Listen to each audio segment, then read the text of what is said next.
Hello friends, welcome to Mentors Academy. Thank you so much for visiting our YouTube channel.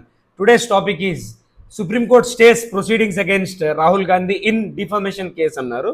Defamation అంటే ఏంటి, constitutional articles ఏమైనా ఉన్నాయా, దాని related supreme court ఏమైనా judgements ఉన్నాయా, మనకి ఎగ్జామ్ పాయింట్ ఆఫ్ వ్యూలో ఏమేమి ఇంపార్టెంట్ అనేది డీటెయిల్గా చూద్దామండి. ఫస్ట్ డిఫమేషన్ అంటే ఏంటి, అసలు ఏం లేదండి, పరువు నష్టం చేయడం, వేరే వాళ్ళది పరువు తీయడం అనేది సింపుల్గా అలా గుర్తుపెట్టుకోండి. ఓకేనా.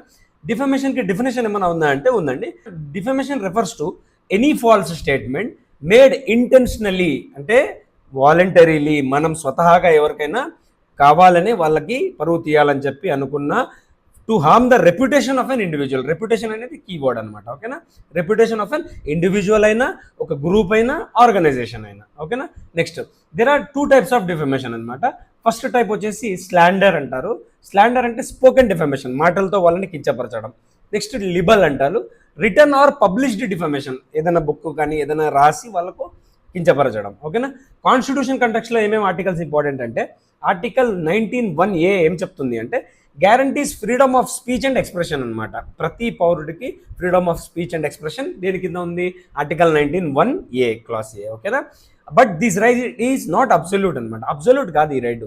ఓకే, ఫ్రీడమ్ ఆఫ్ స్పీచ్ ఉంది మనకు, కానీ ఏమంటే అది చెప్పడానికి కాదు, వేరే వాళ్ళకి కించపరచడానికి కాదు అని చెప్పి రిస్ట్రిక్షన్స్ ఉన్నాయన్నమాట. ఒక్కొక్కటి చూద్దాము. ఆర్టికల్ 19(2) ఏం చెప్తుంది, అలౌజ్, ఈ రీజనబుల్ రిస్ట్రిక్షన్ వచ్చేసి ఆర్టికల్ 19(2)లో ఉన్నాయన్నమాట.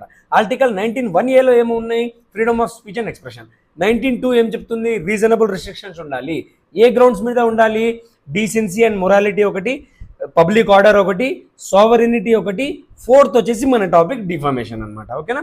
So defamation is a constitutionally valid ground అనమాట on restricting freedom of speech అనమాట. ఓకేనా. రైట్.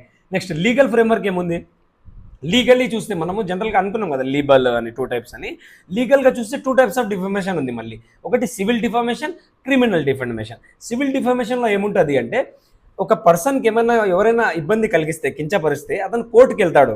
ఐపీసీ సిఆర్పీసీ కింద కాదు, లా ఆఫ్ టాట్స్ కింద వెళ్తాడు. అందులో శిక్ష అనేది ఏముంటుంది అంటే కంపెన్సేషన్ ఉంటుంది. ఏదైనా డబ్బులు కానీ మనీ కానీ కంపెన్సేషన్ ఇవ్వండి ఆయనకు రెమెడీగా అని చెప్పి కోర్టు ఆర్డర్ ఇస్తుంది. అదే క్రిమినల్ డిఫమేషన్ అంటే ఏంటి, క్రిమినల్ డిఫమేషన్ 499 సెక్షన్ 499 ఆఫ్ ఐపీసీలో క్లియర్గా చెప్పడం జరిగింది, డిఫైన్స్ క్రిమినల్ డిఫమేషన్. ఓకేనా. తర్వాత సెక్షన్ 500 ఆఫ్ ఐపీసీ ఏమంటుందంటే, పనిష్మెంట్, ఎవరైతే ఇలా కించపరుస్తారో వాళ్ళకు క్రిమినల్ డిఫమేషన్ కింద వాళ్ళు చేశారని చెప్పి, తప్పు చేశారని చెప్పి తెలిస్తే 2 years ఆఫ్ ఇంప్రిజన్మెంట్, జైలు ఉంటుంది అనమాట, జైలు శిక్ష 2 years, ఆర్ ఫైన్ ఉంటుంది, లేదా 2 కలిపి ఉంటాయి. ఓకే. ఎక్సెప్షన్స్ ఏమున్నాయి 499 సెక్షన్ కింద ఐపీసీలో అంటే, truth spoken for public good ఒకటి, పబ్లిక్ ఏదైనా మంచి చేయాలి అనుకుంటే నిజాయితీగా నిజం మాట్లాడవచ్చు. Fair criticism of public servants, ఎవరైతే గవర్నమెంట్ ఆఫీసర్స్ వాళ్ళు డ్యూటీ చేస్తున్నారో వాళ్ళు మీరు చేసే తప్పు అని చెప్పి క్లియర్గా చెప్పవచ్చు అనమాట. ఓకేనా. రిపోర్టింగ్ ఆఫ్ కోర్టు ప్రొసీడింగ్స్, కోర్టులో ఏం జరిగింది అని చెప్పి రిపోర్ట్ చేయొచ్చు అనమాట. ఓకేనా. రైట్. కీ సుప్రీంకోర్టు కేసు ఏముంది అంటే, Subrahmanyam Swamy versus union of India 2016లో కేసు ఇదనమాట. సుప్రీంకోర్టు ఏం చెప్పింది అంటే, ఈ సెక్షన్ 499, 500 ఏదైతే ఉన్నాయో ఇది వ్యాలిడే అని చెప్పినారు అనమాట. ఓకేనా.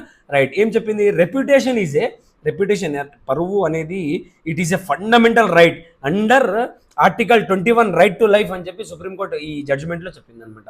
Freedom of speech cannot override someone's right to dignity అని చెప్పి కూడా చెప్పింది. ఓకేనా. కాబట్టి మీకు ఎగ్జామ్ పాయింట్ ఆఫ్ వ్యూలో ఏమేమి ఇంపార్టెంట్ ఉండాలి అంటే, ఆర్టికల్ 19(1)A, తర్వాత ఆర్టికల్ 19(2) గుర్తుండాలి, ఆర్టికల్ 21 ఏంటి గుర్తుండాలి, పీనల్ ప్రొవిజన్స్ ఏమున్నాయి ఐపీసీలో, సెక్షన్ 499 డిఫమేషన్ గురించి మాట్లాడుతున్నారు, క్రిమినల్ డిఫమేషన్ సెక్షన్ 500, తర్వాత టైప్ ఆఫ్ అఫెన్సెస్ ఎలా ఉన్నాయి, సివిల్ ఒకటి, క్రిమినల్ ఒకటి. ఓకేనా. ల్యాండ్ మార్క్ కేసెస్ ఏమేమి ఉన్నాయండి, Swamy versus union of India 2016 case అనమాట. ఓకేనా. రైట్. ఆర్టికల్ 19ని 21ని లింక్ చేస్తూ ప్రిపేర్ అవ్వండి. ప్లస్ ఒక క్వశ్చన్ ఈరోజు ఏంటి అంటే, ఎంపీస్ ఎవరైతే ఉన్నారో వాళ్ళు పార్లమెంట్లో ఏదైనా మాట్లాడితే వాళ్ళ మీద డిఫమేషన్ వేయొచ్చా, వేయలేమా, వేయలేము అంటే ఏ ఆర్టికల్స్ కింద వేయలేము, ఎమ్మెల్యేస్ కూడా సేమ్, అది కామెంట్ బాక్స్లో మెన్షన్ చేయండి. Thank you so much. Signing off.